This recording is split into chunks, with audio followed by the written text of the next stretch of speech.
ओम श्री परमात्मने नमः। श्रीमद् भगवत गीता के पहले श्लोक को हमने समझा, जिसमें धृतराष्ट्र संजय को युद्ध के बारे में पूछते हैं। अब आगे, क्योंकि धृतराष्ट्र ने पूछा था कि मेरे और पांडु के बेटों ने वहाँ क्या किया, संजय अब धृतराष्ट्र के क्वेश्चन का आंसर देना शुरू करते हैं। उस समय वज्रव्यूह से खड़ी हुई पांडव सेना को देखकर और द्रोणाचार्य के पास जाकर राजा दुर्योधन ने ये वचन कहे। तदा यानी उस समय। संजय यहाँ कौन से समय की बात कर रहे हैं? जिस समय दोनों सेनाएं युद्ध के लिए आमने सामने खड़ी हुई थी और एक दूसरे को देख रही थी, निरीक्षण कर रही थी, उस समय। क्योंकि संजय शुरुआत से सारी बात बताना शुरू कर रहे हैं, जैसा कि राजा धृतराष्ट्र ने पूछा। दृष्टवा पांडवानीकम व्यूढ़म, पांडवों की वज्रव्यूह से खड़ी सेना को देखकर। अब यहाँ वज्रव्यूह को समझने की कोशिश करते हैं। युद्ध को लड़ने के लिए पक्ष विपक्ष अपने अपने हिसाब से व्यूह रचना करते थे। महाभारत, जो पौराणिक समय का सबसे भीषण युद्ध था, उसमें भी अलग अलग तरह की व्यूह रचना दोनों सेनाओं ने की। व्यूह का मतलब होता है किस तरह सैनिकों को विरोधी सेना के सामने खड़ा किया जाए ताकि अपनी सेना का कम से कम नुकसान हो। कुछ व्यूह रचना के एग्जाम्पल देखते हैं। पहला, क्रौंच व्यूह, जो क्रौंच पक्षी जैसा दिखता है। गरुड़ व्यू, जो गरुड़ पक्षी जैसा दिखता है। अर्धचंद्र यानी हाफ मून व्यू। मंडलाकार व्यू, इसमें चक्र की शेप में सेना खड़ी होती है। चक्र व्यू, गोल चक्र, भूल भुलैया जैसा, जिसमें अंदर जाने का रास्ता तो होता है पर बाहर निकलने का रास्ता नहीं मिलता, जैसे अभिमन्यु के साथ हुआ।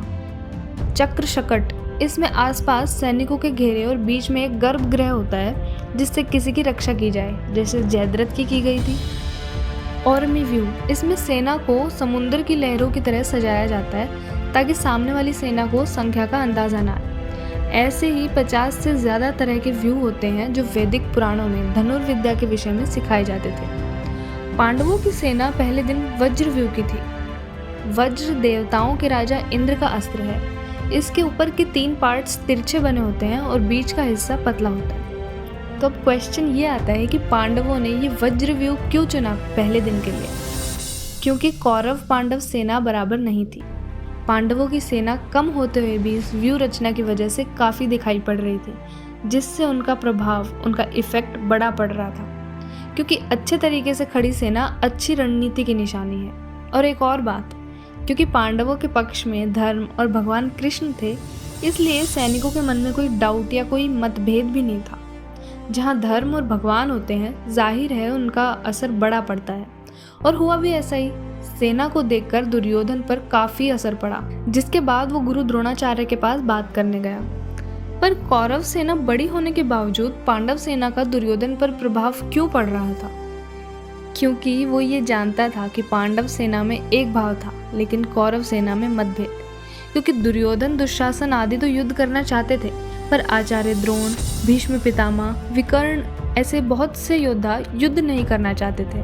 और ये नियम होता है, जहाँ मतभेद होता है, ऐसी सेना का तेज प्रभाव यानी बड़ा इफेक्ट नहीं पड़ता। श्रीमद् भगवत गीता के अर्थ को विस्तार से यानी डिटेल से जानने के लिए जुड़े रहिए।